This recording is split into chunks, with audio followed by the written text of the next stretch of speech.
Very good evenings to each and everyone. So CA intermediate as well as CA final जो अपने respective attempt है September 26 for the CA intermediate और November 26 attempt that is for CA final. मैं आपको यहाँ पे जो मेरा हर बार का एक एनालिसिस होता है, right, this is my analysis. Absolutely it can vary from person to person, but at the same time मैं आपको बताना चाहूंगा कि यहाँ पे इंटरमीडिएट और फाइनल के जो सब्जेक्ट वाइज की एक्सपेक्टेशन है आपके लोगों की कि भाई सर इस बार पेपर किस तरह के हो सकते हैं, उसके ऊपर मैं डिस्कशन करूंगा कि पेपर का लेवल किस तरह का रहने वाला है, सो दैट कि आप उसके अकॉर्डिंगली आप अपनी प्रिपरेशंस को जो है अडॉप्ट करें और अकॉर्डिंगली प्रोसीड करें फॉर दी अपने रेलेवेंट एग्जामिनेशंस के लिए.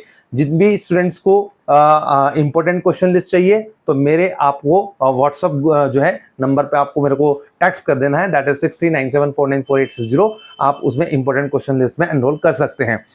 तो सबसे इंपॉर्टेंट बात आती है that is your advance account. तो इंटरमीडिएट के ग्रुप 1 की पहले मैं बात करूंगा, उसके बाद में सीए फाइनल की बात करूंगा. अगर आपने जरा सा भी इस वीडियो को स्किप किया सो दैट फिर आप उसके अकॉर्डिंगली अपनी प्रिपरेशन में हो सकता है कि वो मिस आउट कर दे जो इंपॉर्टेंट इंफॉर्मेशन में शेयर करूंगा. तो that is advance account. Advance account की अगर मैं बात करता हूं तो एडवांस अकाउंट इस बार थोड़ा सा पेपर जो है एक अबव एवरेज की कैटेगरी में जाएगा. क्या बोला मैंने? अबव एवरेज की कैटेगरी में जाएगा. अबव एवरेज का मतलब क्या है कि जैसे इंस्टीट्यूट ने हमने अभी मई 26 तक अपना पूरा ट्रेंड एनालिसिस करा, उसके बेसिस पर हमने अपने इंपॉर्टेंट क्वेश्चन लिस्ट को भी फ्रेम किया है. तो हमने देखा कि इंस्टीट्यूट क्या कर रही है. इंस्टीट्यूट अब स्टैंड अलोन अकाउंटिंग स्टैंडर्ड पे आपको टारगेट नहीं कर रही है, राइट. इंस्टीट्यूट क्या कर रहा है उसमें मिक्सअप करके अकाउंटिंग स्टैंडर्ड, जैसे एक अकाउंटिंग स्टैंडर्ड उठा लिया 16, एक अकाउंटिंग स्टैंडर्ड उठा लिया जैसे सपोज करो 11, राइट. कोई भी डिफरेंट अकाउंटिंग स्टैंडर्ड उठा करके एक मिक्सअप करके क्वेश्चन डाल रहा है, ठीक है. तो आपको पहले तो ये आपको अपनी प्रिपरेशन अकॉर्डिंगली करनी पड़ेगी. कैसे करनी पड़ेगी कि आपको सारे अकाउंटिंग स्टैंडर्ड को एक मिक्सअप करके, ठीक है, क्वेश्चंस की फ्रेमिंग आपको उसके हिसाब से प्रैक्टिस करनी पड़ेगी. तो इस बार का जो पेपर है अबव एवरेज है. कंसोलिडेशन और अमालगमेशन पे ज्यादा फोकस करेंगे तो आपका ज्यादा अच्छा जो है पेपर जा सकता है. That is the first one. Now the second one is the corporate and other law. सबसे अच्छी बात है कि कॉर्पोरेट एंड अदर लॉ इस बार का जो पेपर रहने वाला है दैट इज योर इजी से एवरेज की कैटेगरी जा सकती है. मतलब जैसे आपने अगर पेपर पढ़ा, दैट इज आपने अगर मान लो कॉर्पोरेट एंड अदर लॉ के इनिशियल पेजेस जब आप पढ़ेंगे तो आपको ऐसा लगेगा पेपर बहुत ईजी है, लेकिन over a period of time जैसे जैसे एग्जाम्स का टाइम जाता जाएगा उसके हिसाब से आपका जो पेपर का लेवल है वो एक एवरेज की कैटेगरी में कन्वर्ट हो जाएगा. यानी कि some portion of the question paper आपका इजी रहने वाला है, some portion of the question paper थोड़ा सा एवरेज की कैटेगरी में जाएगा. बट यस, ओवरऑल अगर हम देखें तो ओवरऑल मैनेजेबल रहने वाला है. Now coming to that is your और दैट इज टैक्सेशन. टैक्सेशन का पेपर इस बार मैं आपको बताना चाहूंगा कि टैक्सेशन के जो डीटी वाला पार्ट है यानी कि डायरेक्ट टैक्स वाला पार्ट है सेक्शन ए, राइट. तो सेक्शन ए इस बार थोड़ा टफेस्ट रह सकता है, राइट. तो सेक्शन ए में क्योंकि इस बार आपको 2 हॉलीडे भी मिली है, राइट. तो आपको 2 हॉलीडे मतलब ऑफ कोर्स जन्माष्टमी की वजह से आपको एक एक्स्ट्रा छुट्टी मिल गई है, तो उसके अंदर आपको डायरेक्ट टैक्स का पेपर थोड़ा सा टफेस्ट रहेगा. तो थोड़ा उसके लिए प्रिपेयर्ड रहें, ठीक है. कहते हैं ना प्रिपेयर्ड फॉर द वर्स्ट, तो वर्स्ट के लिए हमेशा प्रिपेयर्ड रहना है. और उसके अलावा जीएसटी की अगर मैं बात करूं तो जीएसटी के अंदर आपका जो पेपर है वो एक एवरेज की कैटेगरी में जा सकता है.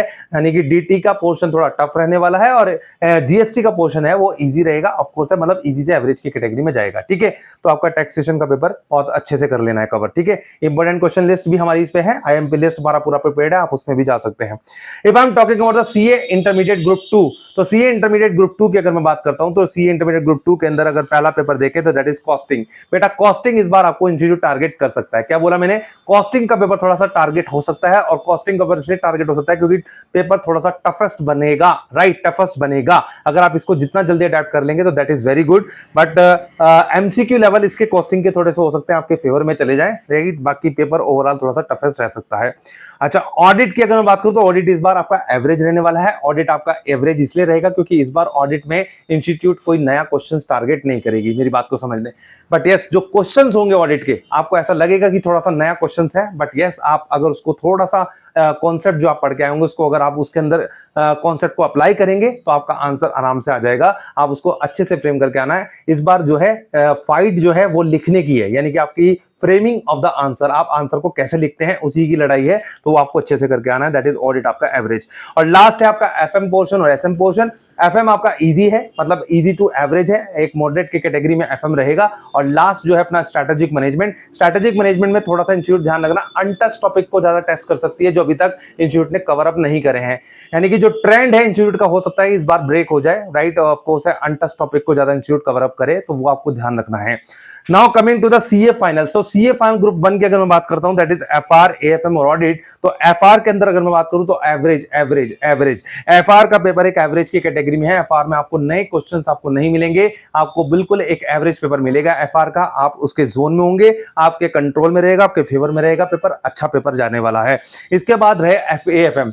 सर एएफएम का बता दो सर, 2 अटेम्प्ट से इंस्टीट्यूट ने एएफएम पे पूरी लंका लगा रखी है। तो एएफएम के अंदर मैं बता दूं भैया आपको, एएफएम का जो पेपर है वो है एक अबव एवरेज की कैटेगरी। इस बार भी एएफएम की कैटेगरी इस बार अबव एवरेज है, मतलब टफेस्ट नहीं है, अबव एवरेज है। थोड़ा सा हो सकता है आपको उसमें भी स्ट्रगल देखने को मिले एएफएम में, आपको जब आप क्वेश्चंस करें तो उसमें एएफएम में आपको स्ट्रगल देखने को मिल सकती है। लेकिन एट द सेम टाइम मैं आपको बताना चाहूंगा, थोड़ी ट्रिकी क्वेश्चन इंस्टीट्यूट डाल सकता है एएफएम में, उसके लिए आपको प्रिपेयर्ड रहना होगा, राइट। मतलब 30 से 40% पेपर जो रहेगा और थोड़ा ट्रिकी क्वेश्चन आपका जो है रह सकता है, सिग्निफिकेंट पोर्शन है 30 से 40% पोर्शन।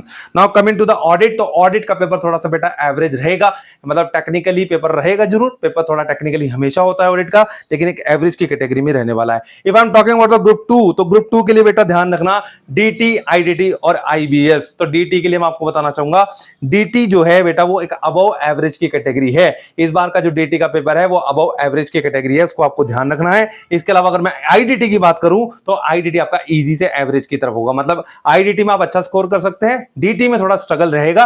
बट डीटी के अंदर अगर आप इंटरनेशनल टैक्सेशन पे ज्यादा अच्छा खासा काम करेंगे तो ऑफ कोर्स आपका एग्जामिशन जा सकता है।